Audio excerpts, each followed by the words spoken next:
So, it's been a while. 6 months for a part 2? I've waited longer. Jokes aside. Um, Apologies for making you guys wait so long for part 2. Had a little bit going on, but anyways, getting right into the video.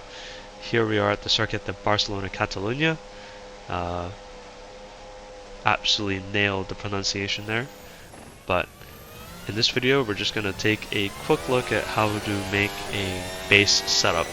So the idea is that we're going to start with a default setup here as we are, and we're going to try to kind of form it into a setup that you could use to either make it into a race or a quality setup. And usually we start by doing a few laps around here, just get an idea of what the car feels like on the base setup, and even add a new track, learn the track, get an idea of what the car feels like at certain corners or how to take said corners. But the base setup on the Formula Hybrid is actually, so this is the 2022 S version, and the base setup is actually pretty stable, although it's a bit on the understeery side. Here we're coming to turn 9, and as you can see, we turn the car in and the car just kind of wants to go straight. So it's a little bit on the understeery side. We're just going to keep that locked in the back of our head. And coming to turn 10, a little bit of a skill issue, as one would say. Lock up the rears, and around we go.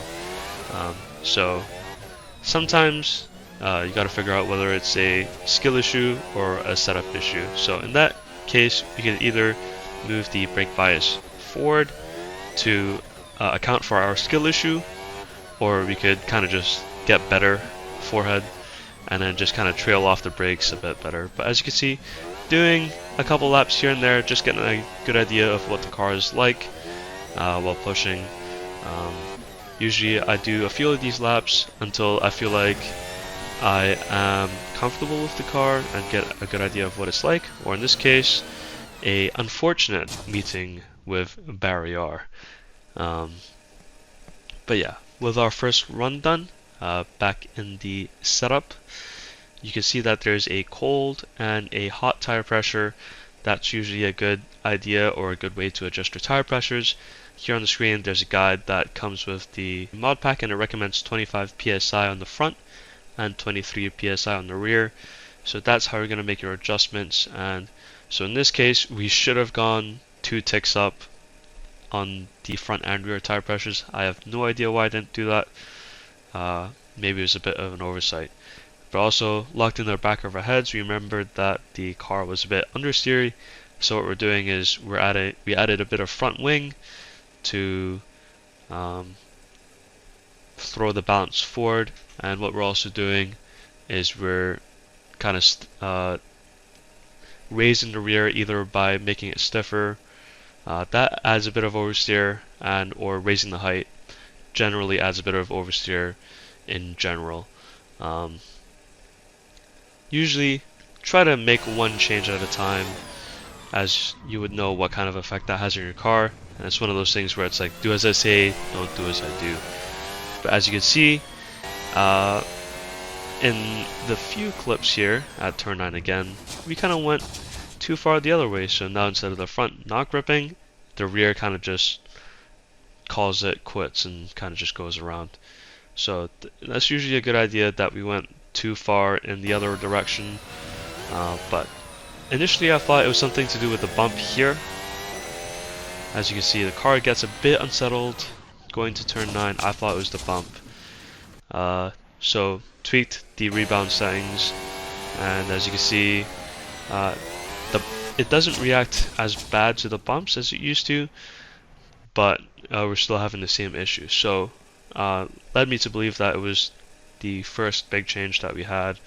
And what we're going to do is we're going to lower the rake of the car and see whether it solves our oversteer issue. A good analogy I like to use usually is the Red Bull and the Mercedes of 2020. Red Bull had a really high rake and it was an oversteery car, and the Mercedes had a really low rake car and it was generally a really nice and stable car, but tended to understeer a bit. But here, coming to turn 9, as you can see, A little PTSD, a little bit of lift. We're a bit scared, but as you can see, much smoother there after lowering our rake and kind of making the car a little more understeer in that case. Coming to run the lap, we managed to get it deep into the 119s, so just a good sign that we're heading in the right direction in terms of setup change. But as you can see, more crashing will happen. Here, had a little bit of a half spin, got a little overzealous on the throttle, a signature sign of skill issue. So sometimes mistakes like this will happen, especially when you're trying to push for a couple tenths and trying to find where the setup is.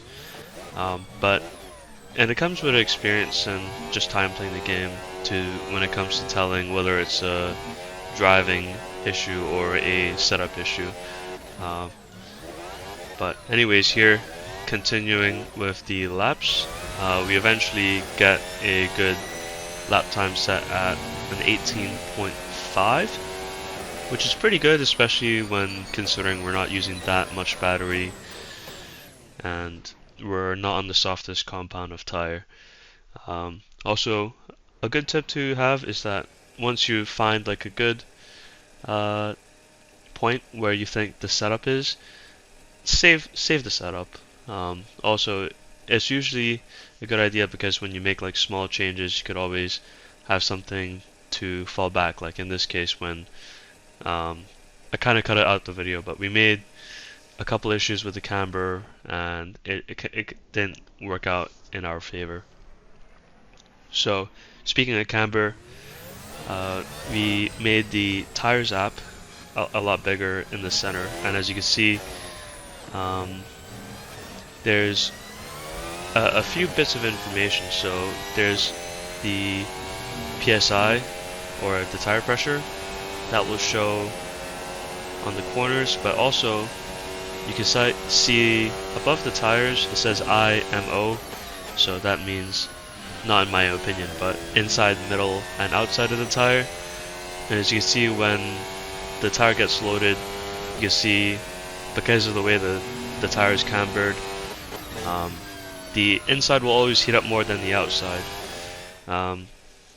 So there's always a good balance you could strike when it comes to setting up the cars. Here, just tweaking the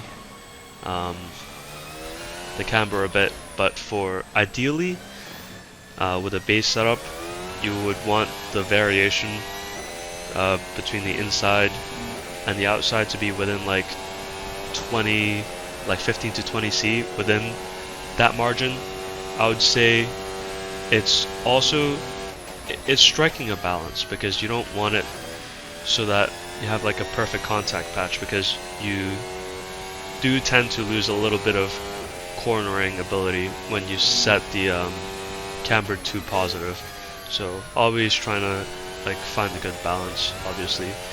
But here, coming towards the end of making the best base setup, I felt like I found a good point, and we're just gonna go for a push lap, albeit on the C3 tire and without using any battery or whatever. So I'm just gonna let the video continue here and shut up for about a minute and a half.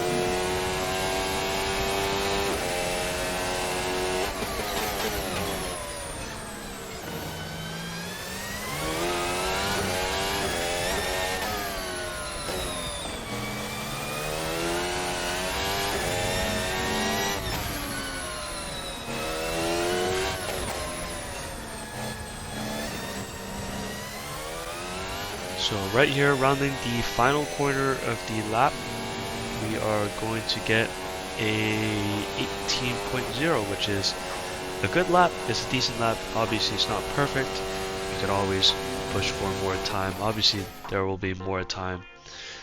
to gain on the lap always. But I would say at this point we have a good base setup, and we could start modifying the base setup and tailoring it towards a quality setup. So low fuel runs, a softer tire compound, or we could use it for a race setup where we could try to see how the car handles with a heavy fuel load and maybe even a harder tire compound, of which I'll go more in depth in the next video, and I promise part 3 of this setup series won't take another 6 months to come out. If you guys managed to make it to the end of the video, I hope it was for the right reason and that the video did help you guys out in making a good base setup. If not, if you guys have any questions, obviously drop it down in the comments. I'll read them quite frequently, and I'd be more than happy to help you guys out with any questions that you guys have. Otherwise, I'd like to thank you guys for tuning to the end of the video, and I hope you guys have a great day and have a great time on track out, guys. Take care.